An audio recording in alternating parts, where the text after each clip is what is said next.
kali ini aku ditemenin sama dia. Hai. Jadi nggak sendirian. Kenalin, nama kamu siapa? Hai, nama aku Dila.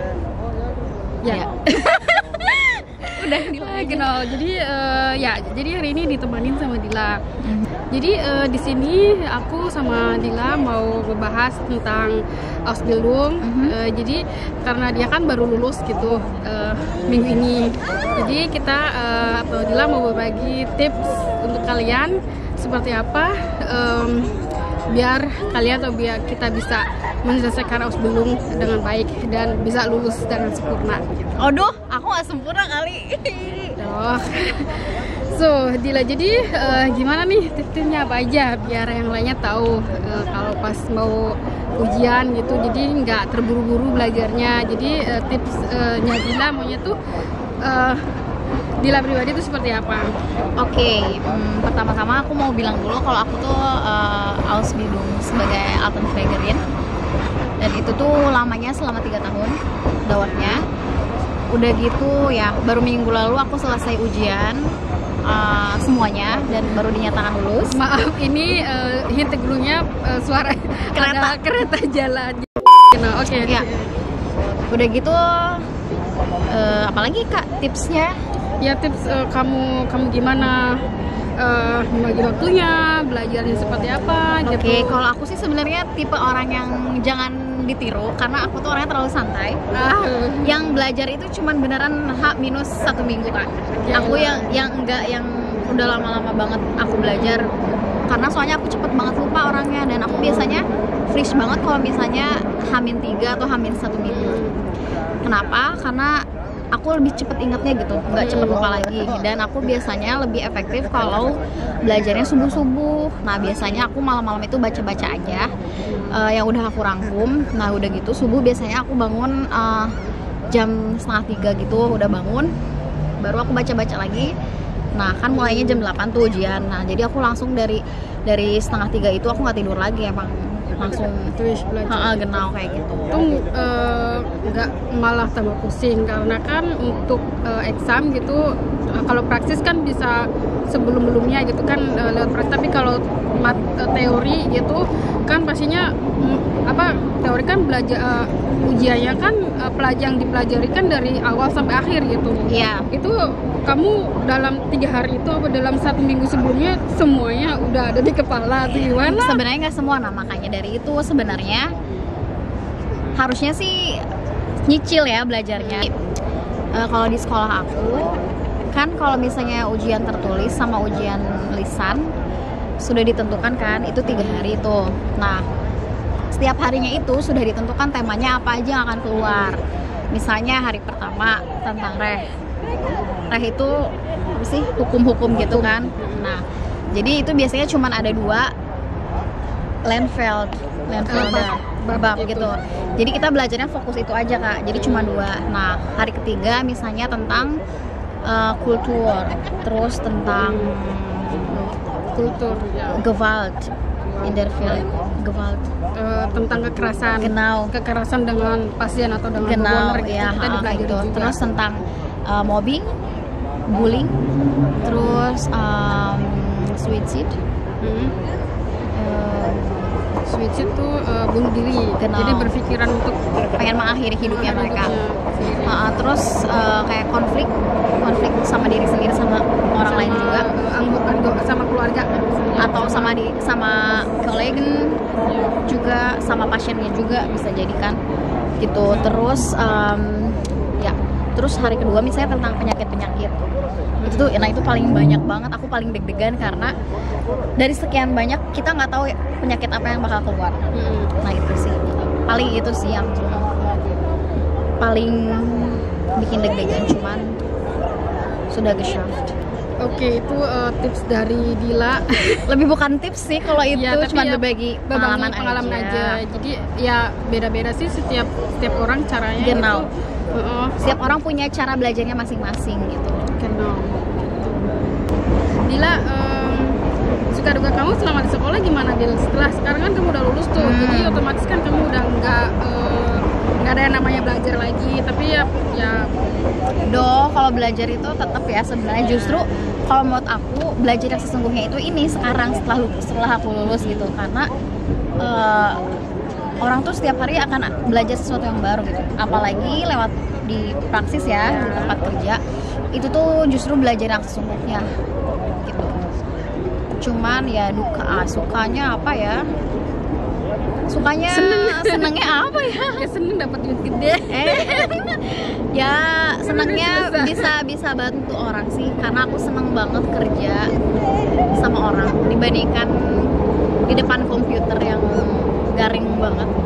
Aku seneng banget Arbeit mit Menschen. Udah gitu dukanya nggak duka sih, cuman sekarang kayaknya lebih banyak orang tuh kolega aku lebih banyak verlangen gitu, lebih banyak menuntut. Karena kamu kan udah lulus loh, kamu udah examiniat, berarti kamu harus banyak tahunya dong gitu loh. Itu juga iya oke. Tapi kayak jadi beban gitu loh, jadi kayak halo, aku juga kan masih fresh, masih baru lulusnya. Dila ini pakai jilbab ya sebelumnya, di tempat kerja juga pakai jilbab gitu. Jadi apa yang dapat sesuatu yang nggak mengenakan gitu, soalnya dari sekolah, dari teman-teman sendiri atau di tempat praktek dari bawaner atau pasien gitu, atau dari keluarga si pasien itu, apakah ada sesuatu perlakuan yang tidak mengenakan karena kan kamu pakai jilbab gitu, itu gimana ya kamu? Kalau misalnya di sekolah sendiri aku nggak ada masalah sama sekali ya, karena ada juga 1-2 orang yang sama pakai kerudung dan nggak masalah justru. Dan di tempat kerja aku itu beneran yang kental banget agamanya loh, yang Kristen banget. Dulu sih pas wawancara pertama kali ditanya apakah kamu bakal tetap pakai kerudung, aku jawab. Itu wawancara di tempat kerja apa di sekolah? Di tempat kerja, di sekolah nggak ada wawancara. Udah gitu aku bilang iya aku akan tetap pakai kerudung. Kenapa? Aku bilang gitu. Enggak, cuma nanya aja. Di situ aku mikir kalau misalnya aku dilarang pakai, aku bakal keluar aja. Maksudnya aku bakal cari aja tempat yang lain. Soalnya kan ini ya identitas aku. Nggak harus juga aku ngebuka lah gitu, demi kerjaan. Terus apalagi di sini banyak banget kan yang nyari gitu kan di bidang pekerjaan kita. Dan mereka juga nggak apa-apa, kami cuma nanya aja, itu tuh nggak masalah sama sekali. Oke. Nah kalau kerja, karena aku di Seniorenheim, pasti kan tiap harinya dengan orang-orang tua ya, dan orang-orang tua itu berpikirnya kan masih kayak zaman dulu. Terus kan banyak mereka yang mempunyai pengalaman yang nggak mengenakan, misalnya dari zaman perang lah, atau yang zaman bapak berkumis yang ya kan banyak banget yang kayak rasis apa gimana. Sempat sih ada yang kayak kamu asalnya dari mana misalnya, terus dari Indonesia. Aku bilang gitu, wah bukannya itu negara yang penuh dengan teroris ya, dibilangin kayak gitu kan. Aku yang langsung sedih sih sebenarnya, kayak mau nangis. Terus sempat juga ada pasien yang nggak mau diurus sama aku. Jadi dia itu pastor dulunya. Terus dia kayak, nggak mau. Aku sih nggak, terserah mau dia hintergrundnya dulu apa, pastor atau apa, terserah. Aku mah di sini niatnya kerja, bantu dia, udah vertih ya. Akhirnya dikasih jelasan, tapi dia juga punya hak sih buat tidak mau menerima aku. Semua orang juga nggak harus melulu semua suka sama kita kan. Kita juga nggak harus melulu suka sama seseorang. Akhirnya di situ ya udah egal. Tapi lama kelamaan dia mau. Terus sampai sekarang aku ya udah bertahan 3 tahun di situ, nggak ada masalah apa-apa sama kolega. Perasaan kamu gimana nih setelah lulus? Apakah kamu ada ketakutan karena sebagai ajuti dan sebagai udah alis examinate itu pastinya udah beda loh, kerjanya nggak sama. Perasaan kamu tuh gimana? Apakah kamu takut? Apakah kamu sekarang aku udah bisa? Sekarang aku udah ini gitu. Aku sebenarnya takut enggak sih, cuman kayak lebih ke khawatir karena satu, aku ilmunya masih jauh banget. Aku bisa lulus juga udah alhamdulillah banget ya. Ya nilai nggak jelek, tapi ya masih in ground berai lah, masih di zona nyaman lah ya. Di sini mah aku mau ngomong, aku lagi cari jodoh. Ini kamu sih, Dila lagi nyari jodoh. Dila lagi mau cari pacar nih, jangan bukan pacar, cari jodoh. Siapa yang mau bisa daftar langsung ke Kominfo ya. cari calon suami kan. Cari calon suami. Ya, Dila kan sekarang udah selesai, jadi kalau udah selesai udah boleh cari pendamping ya. Iya, kan udah nggak ada beban gitu. Jadi. Udah nggak ada beban. Beban berat badan. Nah, jadi Dila setelah selesai nih, apakah Dila kan sekarang mau kerja dulu. Nah, seterusnya Dila mau gimana? Apakah Dila mau lanjut kuliah atau tetap kerja atau gimana nih? Kalau aku sih, karena kan kesempatan untuk kuliah juga masih besar banget ya. Masih Kalian setelah Ausbildung itu, setelah Ausbildung kalian bisa kuliah, bisa kerja, bisa legal Wissenschaft yang berhubungan sama bisa Weiterbildung semuanya bisa.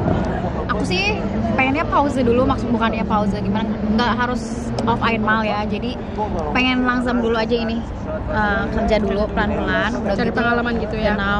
Tapi pengennya sih nanti kalau Weiterbildung pengen fund management atau ke yang kayak atau yang paliatif buat orang-orang yang mau meninggal. Jadi gimana itu Dil? Kan kamu kerjanya nggak ke tempat yang lain tuh setelah Ausbildung. Jadi kamu tetap di tempat itu. Apakah kamu bewerbungnya tetap ngeluarin syarat-syarat dokumen-dokumen yang diperlukan atau tidak? Normal. Biasa ya. Aku ngirim surat lamaran lagi. Aku bikin yaitu yang CV sama motivation. Aku tetap nulis normal, terus aku Vorstellungsgespräch lagi. Aku interview lagi normal. Jadi sama seperti kalian melamar ke tempat kerja yang lainnya, walaupun tempat di aku kerja ya nggak tahu kalau di yang Einrichtung lain bisa jadi juga langsung. Tapi kalau yang di Einrichtung aku normal kayak awal lagi. Aku minta gaji berapa, pengen ditempatin di stasiun mana. Itu sama aku itu ditanya. Jadi ditanyanya terus berarti gajinya itu kamu bisa nawar dong? Enggak, tapi aku harus lihat juga kan standar buat orang yang baru lulus itu berapa. Aku nggak mau dong di bawah itu, tapi aku juga harus di bawah standar. Tapi aku juga harus sadar aku kan baru lulus, aku juga nggak menuntut yang banyak. Jadi sebelum kalian minta sekian, kalian cari informasi dulu ke teman-teman kalian yang dulu baru lulus itu berapa, dan setiap Einrichtung itu kan beda-beda, ada yang tarif Vertrag, ada yang gimana. Nah, itu juga kan beda kan, pasti setiap Einrichtung beda-beda. Nah, kamu tanya-tanya juga, setiap tahun kan beda-beda tuh, ada peningkatan dari yang tahun kemarin sama sekarang aja beda. Iya sih. Gitu. Ya emang beda sih. Kalau di tempat aku nggak tahu di tempat kamu di HM gitu nggak. Kalau di tempat aku di rumah sakit itu kita setiap 2 tahun sekali tuh gajinya naik. Jadi asik kan? Iya, ini udah kaya raya. Aduh, amin. Kalau aku nggak tahu sih, cuman gimana? Aku nggak tahu kalau masalah itu, cuman ada stufenya kan, ada levelnya. Setiap level itu beda-beda ininya apa? Penghasilan gajinya gitu. Kalau ada stufenya, setahu aku itu biasanya kalau biasanya ada peraturannya pas setelah lulus itu contohnya kayak P7A gitu ya, 2 kayak gitu. Oh, aku belum paham sih. Kayak itu biasanya ada. Beda-beda. Aku pernah lihat ini tabelnya gitu. Untuk Pflege kayak gitu ada.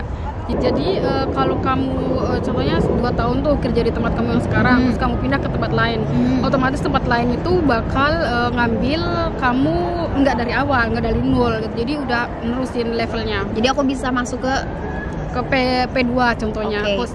P-SIM 2 gitu. Terus kalau misalnya aku sekarang di Einrichtung yang sekarang cuma 1 tahun, nanti kalau aku pindah Einrichtung itu bakal tetap terhitung buat kedua tahun itu, nggak balik lagi dari nol juga. Jadi jadi hitungannya nggak di mana kamu bekerja, tapi total dari pengalaman kerja. Tapi harus di berai yang sama. Enggak semua. Yang penting kamu di Pflege itu dimanapun. Ya maksudnya di berai Pflege. Ya di berai Pflege. Jadi itu nerusin gitu. Jadi nggak dari nol. Jadi karena kan itu pengalaman, dihitung dari pengalaman kerja kamu berapa kayak gitu. Oke. Buat kalian yang mau Ausbildung, kalau menurut aku sih persiapin benar banget bahasa kalian ya, karena Ausbildung itu tidak mudah. Banyak yang bilang tuh masuk Altenpflegerin mah, masuk Altenpflege mah gampang, pasti bakal diterima. Ya oke, bakal diterima karena pasti banyak yang butuh. Tapi nggak cuman itu aja, kamu kan nggak cuman yang kerja istilahnya cuman fashion kan nggak kayak gitu ya. Kita juga harus punya pengetahuan kalau misalnya kalau sesuatu terjadi di pasien kita. Dan bahasa itu penting banget, dan itu tuh tidak mudah. Jadi buat yang masih di Indonesia atau yang baru banget datang ke Jerman, tolong persiapin benar-benar bahasa kamu dan mental kamu. Itu tuh tekanannya tuh bener mental kalian harus kuat. Di sini sama dari luar itu emang harus benar-benar disiapin dari awal lah, jangan sampai udah masuk terus menyesal. Banyak banget kok kejadian seperti itu. Jadi mereka datang dari Indonesia ke Jerman untuk Ausbildung, tapi setelah sampai sini mereka kesusahan dari segi bahasa, dari segi kultur gitu ya, budaya, karena mereka nggak tahu kan Jerman itu seperti apa. Kasihan juga dengar kalau ada yang curhat kayak gitu ya. Nah, ujung-ujungnya antara mereka balik ke Indonesia atau mereka turun ke Efesot. Nah, masalahnya kalau dari Ausbildung turun ke Efesot itu susah di behordenya. Jadi susah banget di kedutaannya untuk mengurus visanya. Jadi buat teman-teman semua siapin bener-bener kalau mau Ausbildung di sini. Soalnya gini ya, bukan cuma di prakteknya aja di tempat kerja. Karena di sekolah itu tuh kalian itu tuh susah loh, materi benar di universitas aja. Materi yang dikasih sama guru-guru kita itu tuh susah. Terus kita kan harus nulis klausur ya, ujian ulangan gitu kan. Setiap bab itu biasanya endingnya selalu ada ujian, ada ulangan. Dan itu tuh susah loh, itu tuh nggak gampang. Dan yang waktu aku pas pertama kali interview buat dapat kerjaan ini, aku tuh dikasih 2 lembar tes loh Kak. Itu tuh buat dilihat apakah sejauh mana kemampuan bahasa aku dan apakah aku nanti kalau misalnya di sekolah bisa mengikuti pelajarannya atau enggak, dan apakah aku bisa mengisi soal-soal buat ulangan itu. Genau itu. Jadi itu tuh nggak gampang beneran, nggak harus perfect, tapi ya orang harus ngerti juga kan apa yang kita harus bisa mengerti mereka, dan mereka bisa ngerti kita apa yang kita maksud gitu. Ya seperti itu. Jadi tapi tetap semangat, jangan kecil hati, dan jangan terburu-buru juga. itu jangan terburu-buru. Kalau pengen ke Jerman karena banyak uangnya, sekolah gratis. Kalau misalnya udah gratis. Kalau misalnya memang udah ada waktunya, pasti kalian bisa kesini. Jangan keburu-buru, jangan ngelihat cuman foto-foto kita doang yang kesana kemari liburan. Di balik itu tuh, waduh, kita tuh udah banyak perjuangannya. Bahkan masih banyak yang harus kita perjuangin ke depannya. Tapi di belakang itu tuh, wah, udah berusaha senyum. Padahal banyak banget ya, belajar aja itu udah anstrenging banget ya Kak. Kayak udah jadi beban tersendiri kalau misalnya lagi di kelas nggak banyak ngacung. Sedangkan guru itu menunggu banget kita tuh ngacung gitu loh. So teman-teman, itulah tadi obrolan santai kita tentang Ausbildung. Ya, semoga videonya bermanfaat buat kalian. Kalau ada pertanyaan, kalian bisa tulis di bawah pertanyaannya. Nanti insya Allah aku balas satu-satu. Oke teman-teman, terima kasih. Sampai jumpa di video selanjutnya. Dadah. Follow Instagram aku ya. Ya, nggak bercanda.